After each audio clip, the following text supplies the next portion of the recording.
CrossFit Tyneside here in Newcastle upon Tyne. We are a CrossFit facility predominantly. By moving across to Ashbourne, we've got the direct debit collection process and the management software that we run for our members for booking, all under one roof, which takes out any complications with miscommunication between two parties, which is the biggest benefit we had moving across. The first thing that the members and non-members arrive at through our front doors is the reception desk, and almost as a not an intrusive barrier, but a means to get through into the facility, having the necessity to use their membership card to scan the reader. It then flags up what the current status of that member is, whether they're able to come in and train because their account is still live, or if they have fallen into a different category and we need to remedy that. It's a really handy but really simple tool for the guys on the desk to use, which is good. I think having everything done under one roof, I know there are a lot of providers that don't do the direct debit collection, and I know there are some that do both, but I think the communication process that I've been involved in, coming from a different provider and moving across to Ashbourne, has been really good. The team, both on the tech side and the membership side, have been really quick and returned any emails or been at the end of the phone if we've had any problems, and inevitably there are teething problems when you move software or you change a provider. I think the speed at which everything gets actioned and the efficiency from the communication both sides is a massive positive.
It all began with a jump rope in 2015.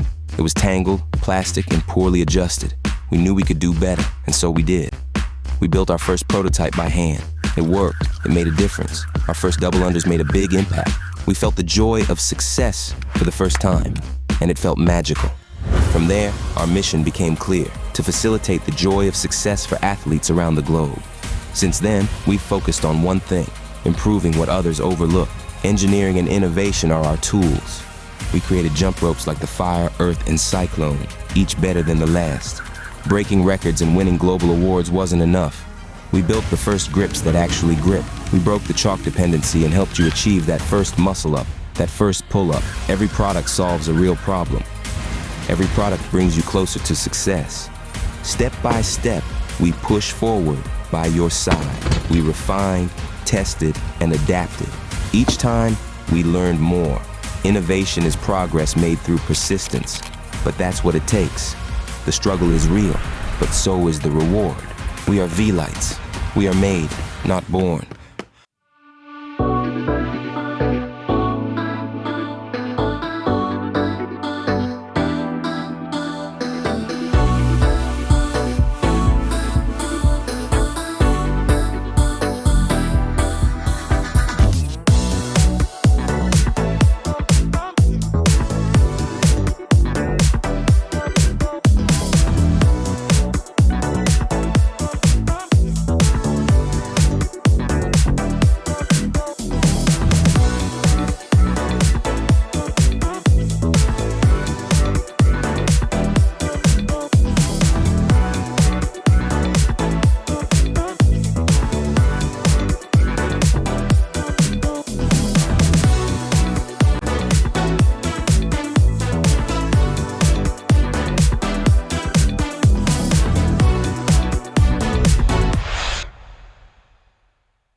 Scan it, work it, track it, repeat.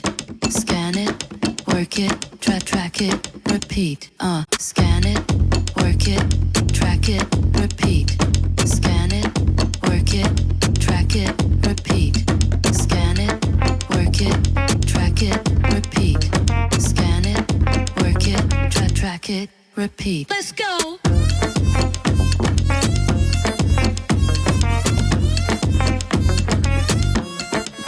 Repeat.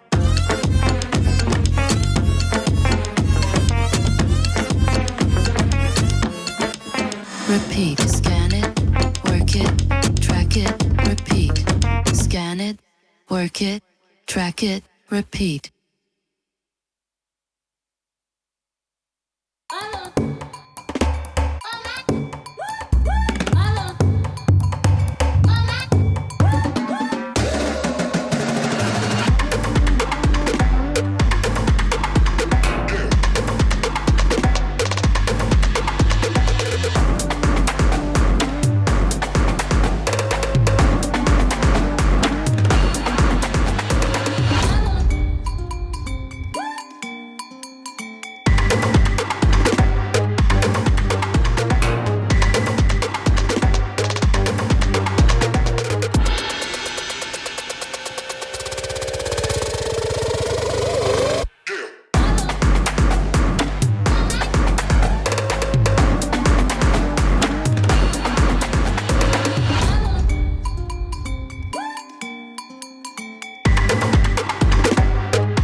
Ladies and gentlemen, could I have your attention, please?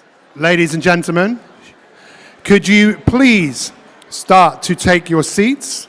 Because we will be starting Evolve 2025 shortly. In the next 10 minutes, if you could start to take your seats, we would appreciate that. Let's get ready.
Life Fitness was the first to bring electronic exercise equipment.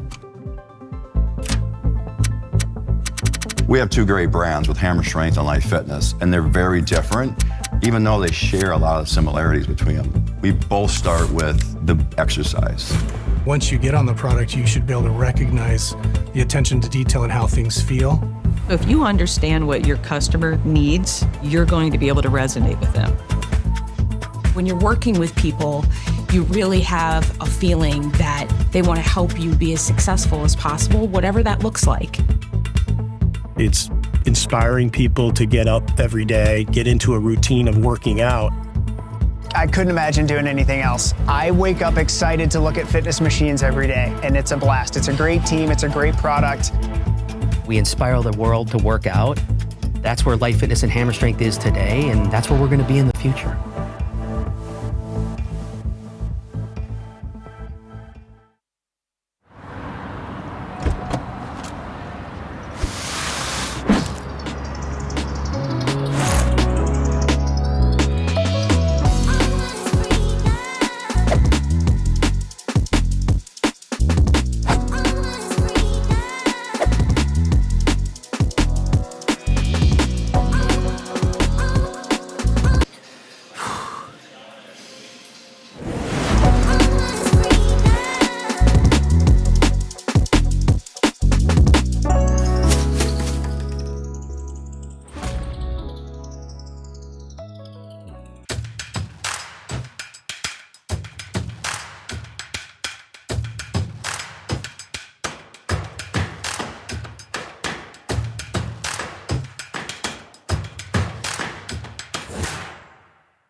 Okay, there are many different ways that I can get people to start taking their seats.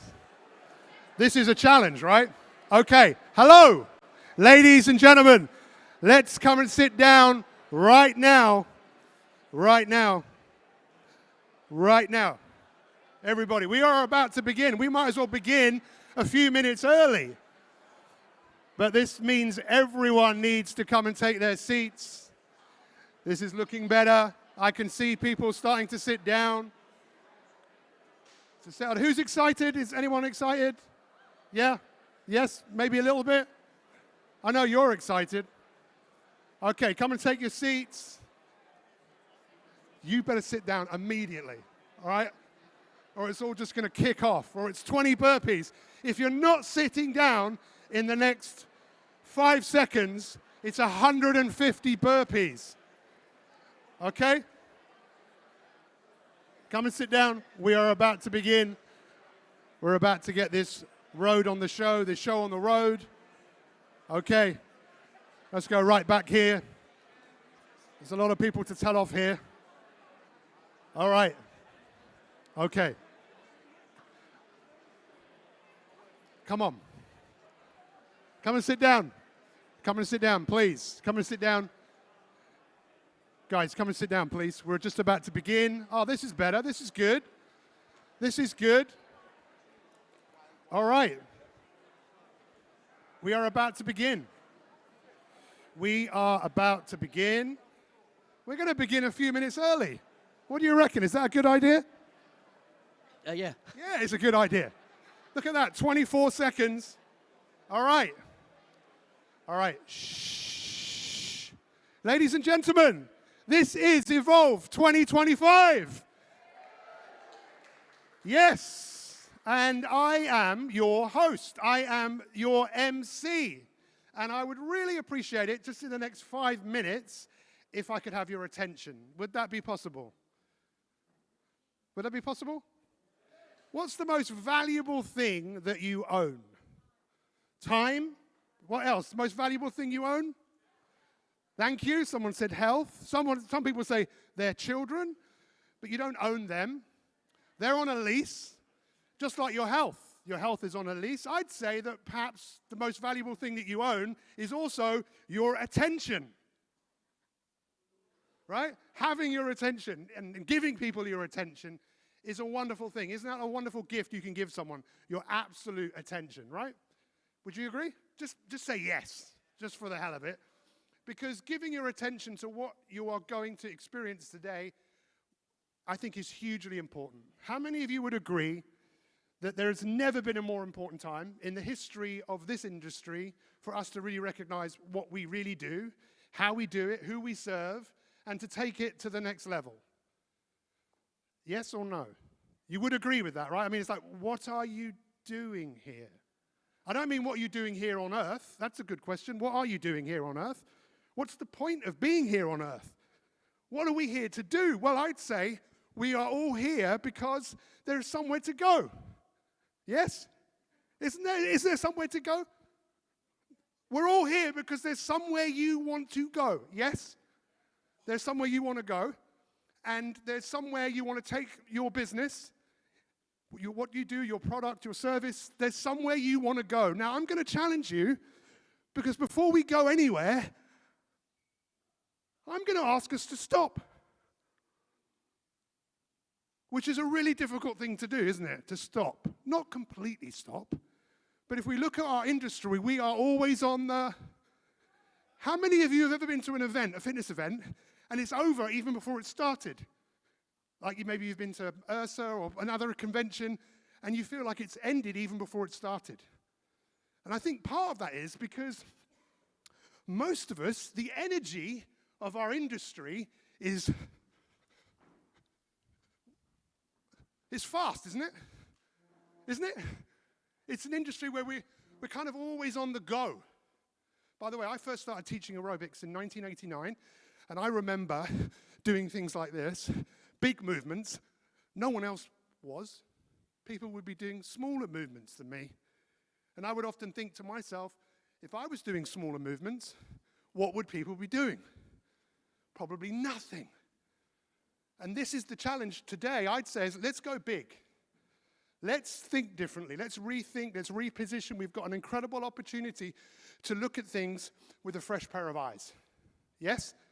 With everything you know, to stop and put everything you know outside the door and just have an open mind of what you're going to hear today. With the speakers, with the data, with everything. Because I think humans, we don't really change when we're told what to do.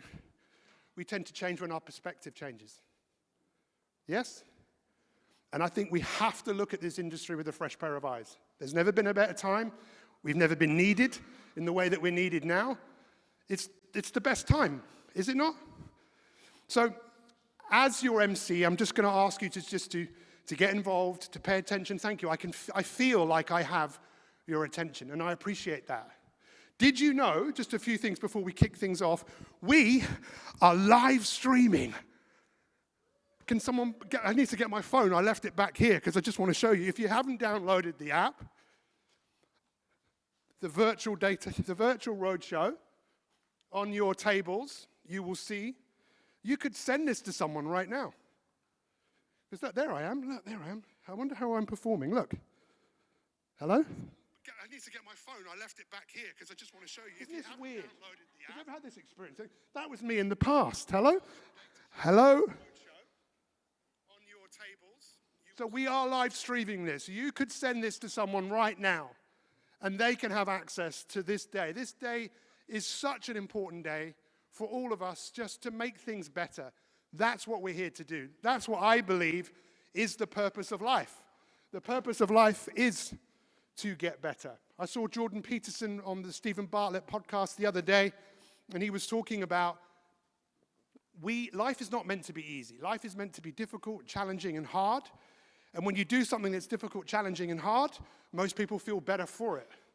Our challenge, I think, is for us to do something that is difficult, challenging, and hard, to grow our businesses and to do things better, because this is the #1 industry in the world. Am I right? Sorry, am I right? Well, I'm not sure. We'll have to get you guys a little bit more warmed up. What should we do? Should we do some star jumps? No, don't worry. Because if I said let's do something like that, I know that you'd hear a voice in your head that's going, I don't want to do that. I want to stay exactly where I am. But what got us here isn't going to get us there. I think someone's doorbell just rang on their phone. Did you hear that? Ring doorbell. Anyway, if there's a fire, there are 4 exits. That door, this door, that door, that door. If you go downstairs, there'll be someone there to take care of you, okay? There are no drills planned today. So are you ready? Are you ready? Are you ready for today?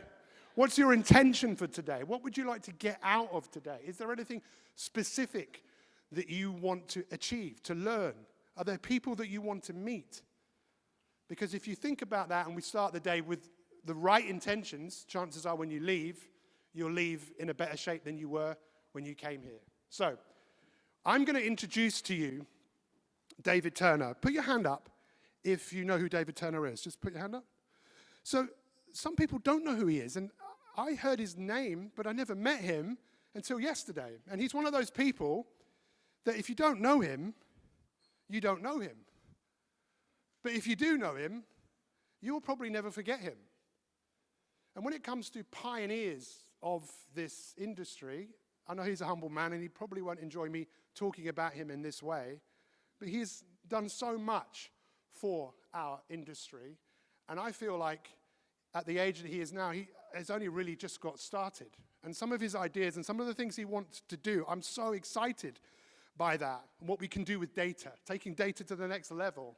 This is one of the things I'm sure he's going to be talking about. David is chair of Leisure DB. I think he's one of the true entrepreneurs, one of the true pioneers of our industry, and I'd really, really, really appreciate it if you could give him a massive welcome as he comes up and joins us up on the stage. Ladies and gentlemen, David Turner.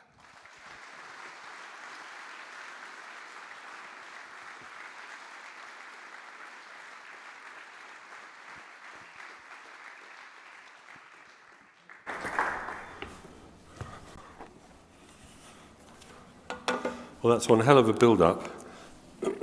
and not one I've ever had before, I have to say. As I mentioned to some colleagues yesterday, at dinner yesterday, at my age, I could ramble on for hours and take on the whole afternoon. So I've written a fairly tight story just to run through with you. The last time I was in this building was August the 1st, 1999.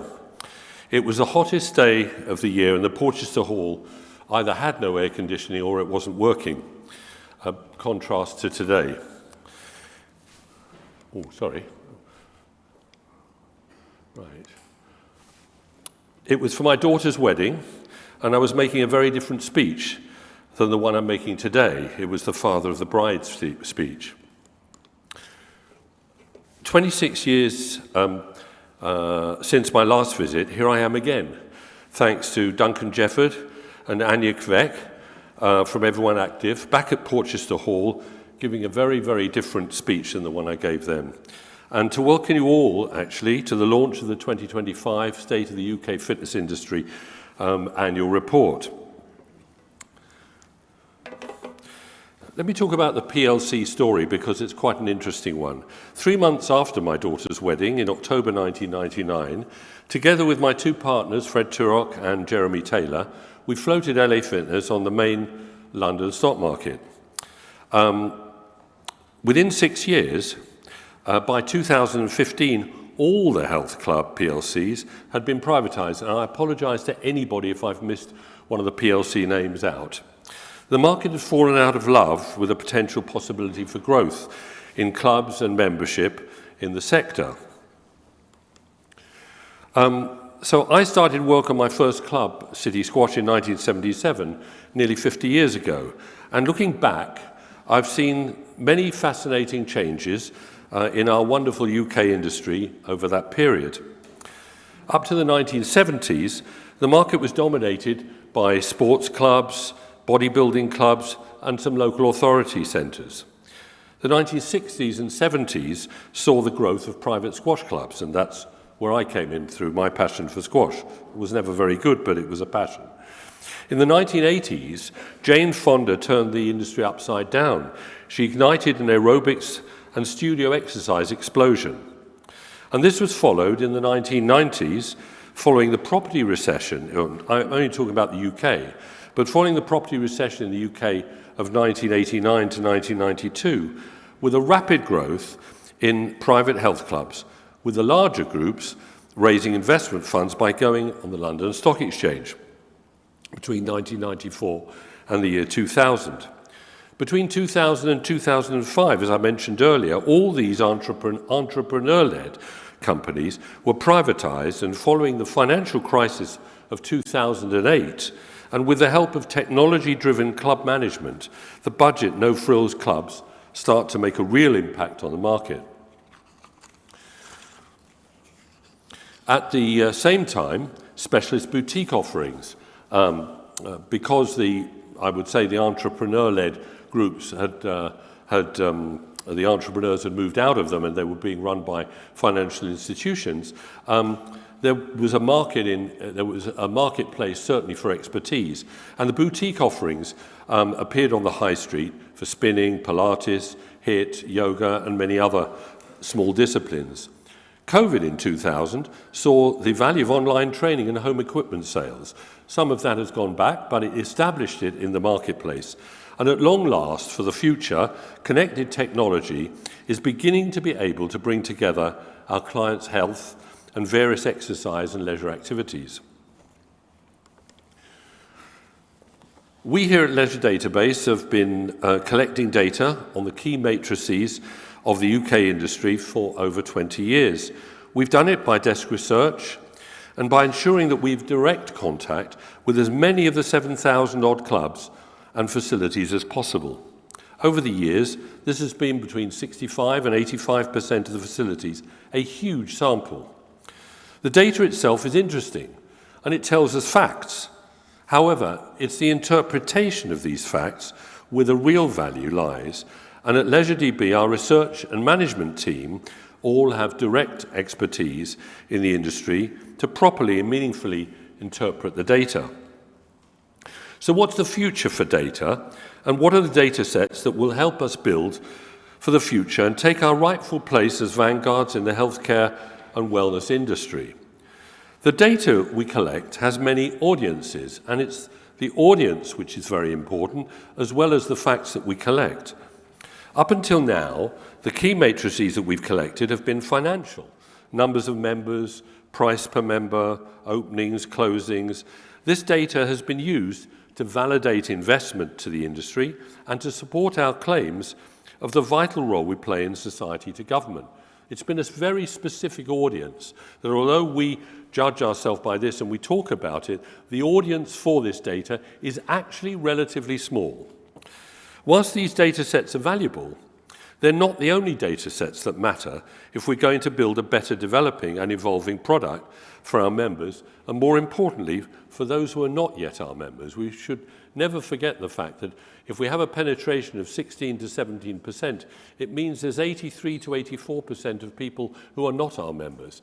And you can be sure of one thing, that your current members are a diminishing number, right? So constantly trying to refine your product for our existing members is not where your future lies. Your future lies with also designing and working with the things to attract the people that are not our members. There are other audiences that play a crucial role in our success and our future, notably and obviously, as I mentioned before, our existing and future customers, and also exercises the best pill to support the healthcare market. So we need to be engaging on a much, much deeper level with the healthcare market. I know that Nuffield have worked very closely with the healthcare market. There are GP referral systems that are running up and down the country, but we're still not deeply embedded in healthcare. Let me move on to this slide. I'd like to tell you a little story about a goldfish. In 2002, I think it was, I went to New York with my late wife to visit some friends.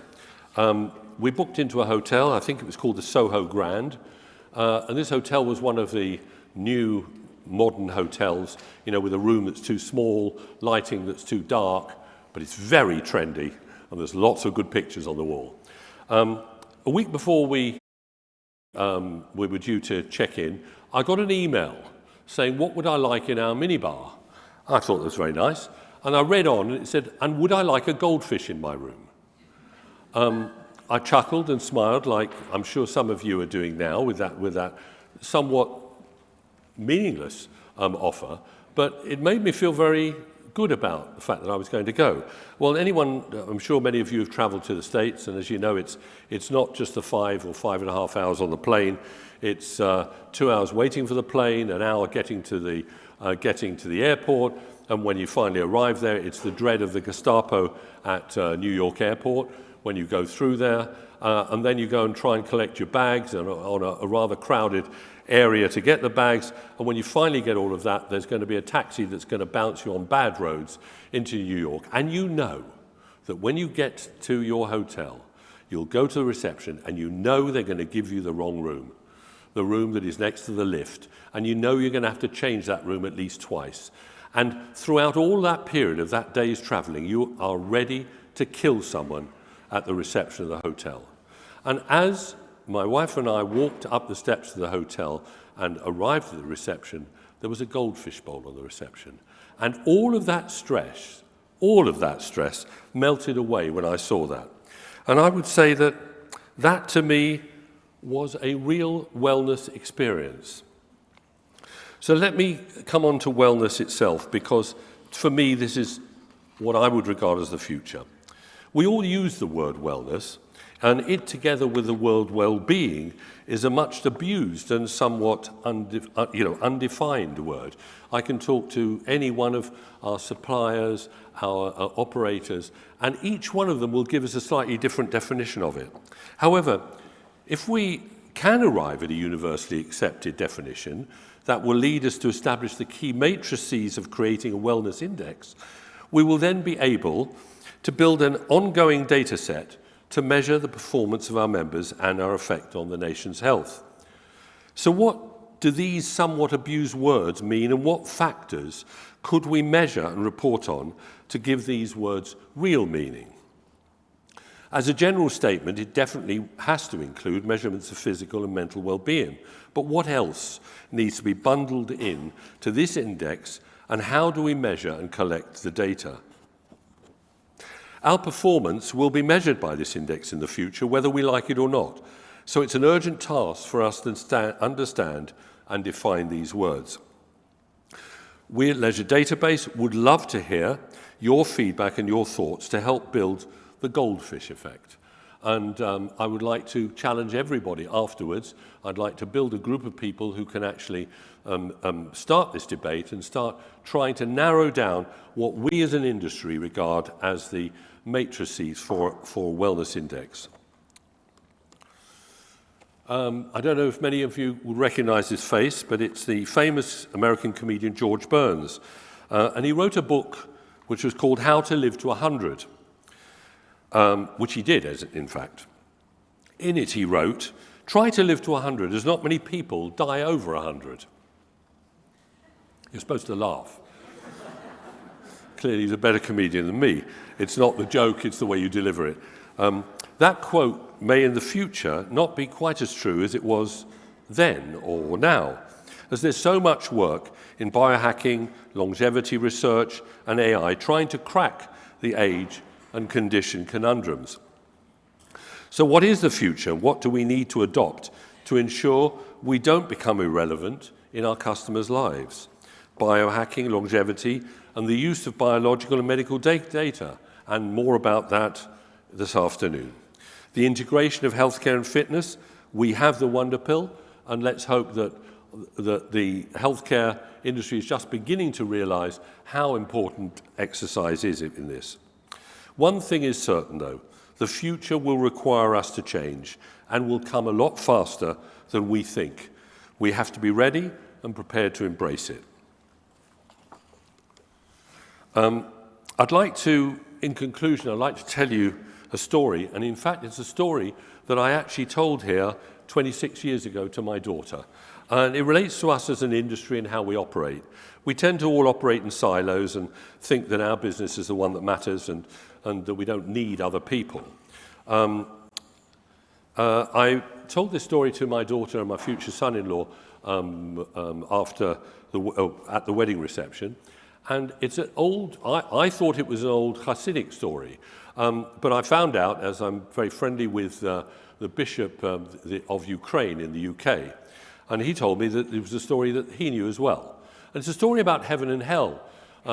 There is a person who arrives at the gates of heaven and hell, and they look at his file and they say, well, actually, you weren't that good, so we can't give you an automatic card into heaven, but you also weren't that bad, so I'm not sure you should be going to hell. Perhaps you should choose which you'd prefer to do.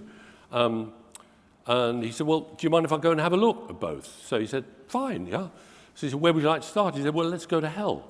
So he goes to hell and he walks in there. He cannot believe his eyes. He sees a table which is nearly 100 meters long. He sees on that table every possible banquet food from every country in the world piled high there. And he's thinking, this is hell? And then he sees places all laid out with cutlery, but the cutlery is strange. It's 1 meter long. And on the wall, there is only one rule in hell, and that is you have to eat with your cutlery. And everybody is sitting there starving, looking at the food, because they can't get the cutlery and the food in their mouth. So he says, well, I've seen hell. Can I go to heaven? And off he goes to heaven. And he gets up to heaven, and as he walks in, he can't believe it. He sees exactly the same picture. He sees this table piled high with every type of food from every nationality and every country in the world. And he sees the tables all laid, cutlery 1 meter long, rule on the wall, but everybody's eating because they've learnt to feed the person on the other side of the table. And I would say that as an industry, having looked at every aspect of the industry, from operating clubs to wearable devices, every aspect of the industry, I can honestly say that the sooner everybody realizes that it is a connected industry and we all put our bricks together like a jigsaw with the pieces that fit, the more benefit we will be to society and the more successful we will. We have a very interesting lineup today. And I welcome you to this afternoon and some of our great speakers, many of whom will be far more fluent than me, and will have some real nuggets of information to give you. Thank you very much. Thank you. Stay there. I have one question. It all began with a jump rope in 2015. It was tangled, plastic, and poorly adjusted. We knew we could do better, and so we did. We built our first prototype by hand. It worked. It made a difference. Our first double unders made a big impact. We felt the joy of success for the first time, and it felt magical. From there, our mission became clear: to facilitate the joy of success for athletes around the globe. Since then, we've focused on one thing: improving what others overlook. Engineering and innovation are our tools. We created jump ropes like the Fire, Earth, and Cyclone, each better than the last. Breaking records and winning global awards wasn't enough. We built the first grips that actually grip. We broke the chalk dependency and helped you achieve that first muscle up, that first pull up. Every product solves a real problem. Every product brings you closer to success. Step by step, we push forward by your side. We refined, tested, and adapted. Each time, we learned more. Innovation is progress made through persistence, but that's what it takes. The struggle is real, but so is the reward. We are V-Lights. We are made, not born. Excuse me? Not madly excited. Because it's the most important thing for this industry, and I hope you all heard what he also said, that if you have something to say or add or to contribute in this, making this a reality, then you need to work with these guys. That's how this is all going to evolve. Ladies and gentlemen, can we please just give it up once again to David Turner. Thank you. All right. You can bring the chairs on. Thank you so much. Has anyone here ever snapped their Achilles? I have. Okay, he hasn't. Okay, well, you don't want to if you never have. I know there's one person who has done that, but anyway, that's really not important right now. We're going to have our first panel of today, and we've got some incredible people that are going to be coming up on stage. The first person I want to invite up is David Minton, who is the founder of LeisureDB. Can we please give David a big round of applause? And our other partners, can we ask Sarah Watts, Graham Bertland, Grant Harrison, and Philip Mills? Where are they? There we go. Hello. Let's keep that then there for Philip. That's there for you. Thank you very much. Where's there he is.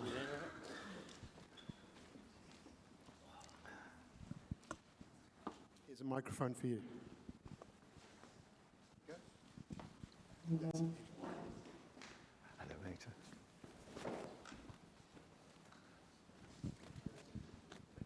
Click on, yeah. Pete, would you just come back up on stage for a moment? Now, as you've already probably guessed, Pete is a rather modest man, but this is the first time that I have shared a stage with the director of a film that has won a prize at Cannes. So, Pete, congratulations on behalf of all of us. So Pete's film is called Hannah's Story. It's about her battle of cancer, and Pete's film won the most inspirational film at Cannes this year.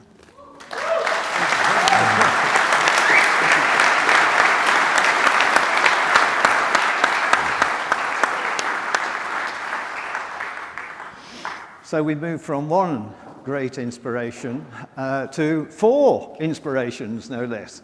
So just in case there's anyone that you don't know, but you should know all of them, Philip Mills, the legendary speaker and a founder of Les Mills,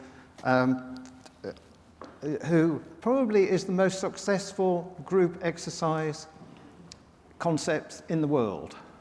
Yes? Probably. Sarah, an absolute legend as well, and also an expert in the public sector. Perfect. Graham, you probably know